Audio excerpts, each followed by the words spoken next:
आपको शायद बिलीव ना हो बट बहुत सारे साइंटिस्ट का ऐसा मानना है कि कुछ इस प्रकार के म्यूजिक होते हैं जिनको अगर हम हर रोज सुनते हैं केवल 10 मिनट के लिए तो हम हमारी ब्रेन पावर, हमारी मेमोरी पावर और हमारी कंसंट्रेशन पावर को भी इंक्रीज कर सकते हैं। और यहाँ पर सोचने वाली बात यह है क्या ये सच में पॉसिबल है, और अगर हाँ तो ये म्यूजिक कौन से म्यूजिक होते हैं और इन्हें सुना कैसे जाता है। म्यूजिक सुनोगे आप अच्छा फील करोगे। Music touches the limbic system or the emotional system of our brain. Regions of the brain that are involved in processing harmony. Just one aspect of music. ऐसी म्यूजिक जिससे प्रोडक्टिविटी दिमाग की बढ़ जाए। अच्छा म्यूजिक सुनना, ऐसे नहीं अरिजीत सिंह का गाना लगाया हुआ है मुझे छोड़कर जो तुम जाओगे। What's interesting is that musical training can actually change your brain structure. कि म्यूजिक बहुत मेमोराइजेशन में हेल्प करती है। Listen to some music. I'm going to see how my brain responds. अब ऐसे ऐसे गाने लगाओगे तो स्ट्रेस पाओगे।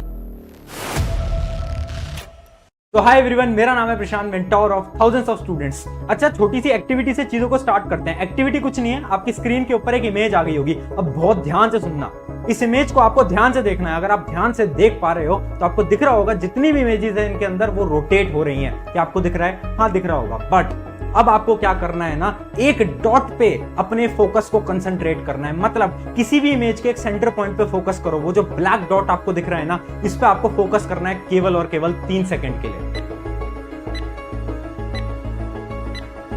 करके देखा फोकस? जब आपने फोकस करा तो क्या बाकी इमेजेस जो रोटेट हो रही थी वो रोटेट होना बंद हो गई? अच्छा नहीं हुआ था, चलो एक और बार ट्राई करो। 3 सेकंड तक फिर से फोकस करना और अब आपको दिखेगा जितनी भी इमेजेस थी वो रोटेट होना बंद हो जाएंगी। इस बार तो हो गया होगा ना? सोच पा रहे हो ये हुआ क्यों है? ये इसलिए हुआ क्योंकि आपका जो ब्रेन है वो ऐसी इमेजेस को एनालाइज नहीं कर पाता। बट जब आपने एक पॉइंट पे फोकस करा तो आपके ब्रेन ने बहुत इजीली सारी इमेजेस को एनालाइज कर लिया और आपका ब्रेन समझ गया कि ये पर्टिकुलर इमेज है कैसी। बट मेरा सवाल तुमसे ये नहीं है, मेरा सवाल तुमसे ये है कि अगर मैं तुमसे ये बोलूं इस इमेज के सेंटर पॉइंट जो ब्लैक पॉइंट है उस पर आपको फोकस करना है, तो आप कितने सेकेंड तक उस पॉइंट पे अपने फोकस को रख सकते हो? कितने सेकंड तक रख सकते हो? एक बार ट्राई करें। चलो इमेज में आपके सामने ला रहा हूं, वीडियो को पॉज कर देना और आपको फोकस्ड रहना होगा। देखते हैं कितने सेकंड तक आप कर पाओगे। जो भी आपका सेकंड निकले वो आपको वीडियो को पॉज करके कमेंट में आंसर लिखना है। ये सवाल मैंने तुमसे इसलिए पूछा क्योंकि 90% से भी ज्यादा लोग केवल 10 या तो 15 सेकंड तक उस पॉइंट पे फोकस कर पाएंगे, और शायद आप भी 10-15 सेकंड या तो 5 सेकंड या तो ज्यादा से ज्यादा 20 सेकंड तक फोकस कर पाओगे। उससे ज्यादा आप फोकस नहीं कर पाओगे। ऐसा हुआ क्यों? ऐसा इसलिए हुआ क्योंकि हमारी जो फोकस पावर है, जो कंसंट्रेशन पावर है, वो आज के समय पे खत्म हो चुकी है। और उसका रीजन तो शायद हम सबको पता है, जो कि है मोबाइल फोन। बट अगर हम आज से बहुत साल पहले जाएं तो एक योगा परफॉर्म की जाती थी, जिस योगा के अंदर जो कैंडल की जो फ्लेम होती है, जो आग होती है, उस पे 30 मिनट तक फोकस किया जाता था। अब इमेजिन करो उस समय पर लोग 30-30 मिनट तक फोकस कर लेते थे, और आज के समय पर हम केवल 10, 15, 20 सेकंड तक फोकस कर पा रहे हैं। इसका मतलब यह है कि हमारे फोकस पावर बिल्कुल खत्म हो चुकी है। बट डरने की बात नहीं है, आप अपने फोकस पावर को अभी भी इंक्रीज कर सकते हो कुछ म्यूजिक्स की मदद से। इस म्यूजिक का नाम है 40 हर्ट्ज बाइनोरियल बीट्स। अब इस म्यूजिक की पूरी चीजें समझाने से पहले इसके पीछे की साइंस समझते हैं। उस साइंस को समझने के लिए हमें समझना होगा law of vibration. The primary law is the law of vibration. That's a primary law of the universe. Everything in this room is moving. Nothing rests. This table's moving. It just appears to be still. The law of vibration decrees everything moves, nothing rests.